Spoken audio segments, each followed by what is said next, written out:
C'est à Montréal, au Québec, au Canada, que l'entomologiste Georges Brossard a fondé en 1990 l'Insectarium de Montréal. Un espace pour la vie est à ce jour l'un des plus importants musées qui se consacre totalement aux insectes en Amérique du Nord.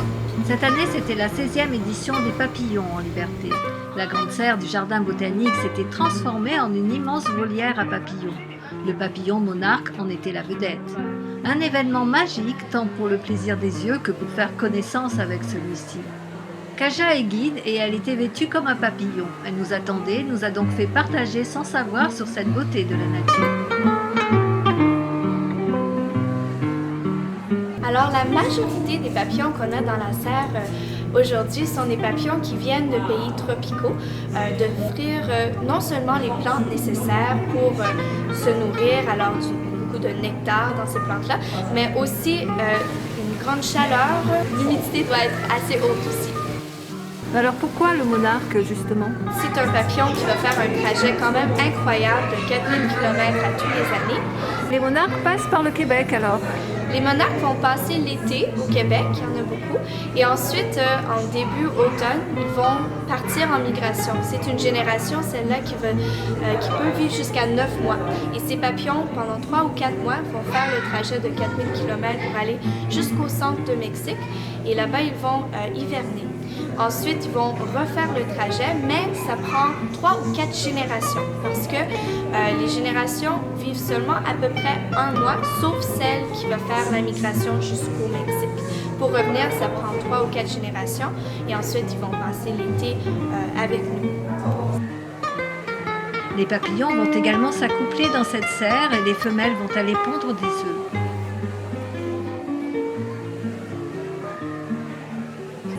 On essaye le plus possible de les offrir les plantes hautes que les chenilles peuvent manger, car ça dépend d'une espèce à l'autre ce que la chenille va être capable de manger.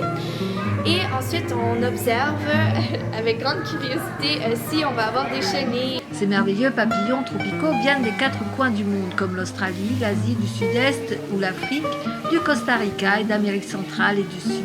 Ils arrivent tous par la poste, en avion, en forme de chrysalide. À cette forme-là, ils n'ont pas besoin de se nourrir vraiment. Et quand ils arrivent ici, à Montréal, les techniciens vont les chercher à l'aéroport et ensuite, ils vont les accrocher un par un dans leur laboratoire tout proche où ils peuvent bien contrôler l'humidité, la chaleur pour aider les papillons à émerger. Et quand à chaque jour les papillons émergent, ils vont nous les amener dans la serre. Alors on relâche environ une centaine de nouveaux papillons à tous les jours dans la serre. Plus de 1500 papillons volent dans la serre, un émerveillement, un ballet multicolore de battements d'ailes silencieux se mêlent à la végétation. Un éventail de 60 espèces différentes qui se croisent, volent et se déposent sur les pétales des fleurs.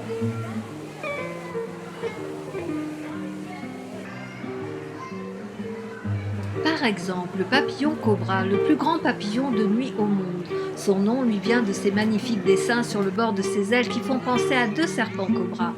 La journée, il dort. C'est aussi le papillon qui vit le moins longtemps. La plupart des papillons vivent environ 1 mois dans le stade adulte, mais celui-ci et ceux qui font partie de sa famille ne vivent qu'entre 4 et 10 jours. Nous avons une animation qu'on donne à presque tous les heures qui montre aux gens comment des petits trucs pour faire des jardins pour attirer des papillons chez eux l'été. Surtout, offrir la plante haute, l'asclépiade, pour les monarques. Ce qui offre les monarques, alors une place à pondre les œufs, puis ensuite la chenille peut faire tout le cycle de vie peut se passer ici. La colonie de monarques, qui parcourt plus de 5000 km pour se mettre au chaud, a une alarmante tendance à péricliter. Plus de 50% de ces inoffensifs papillons ont disparu en une dizaine d'années. Quelle en est la cause? Il se trouve que les millions d'hectares de culture de maïs dans les États comme l'Iowa, le Minnesota, le Wisconsin, l'Illinois et l'Indiana sont hélas les États où se trouve la plus grande concentration de champs de maïs traités.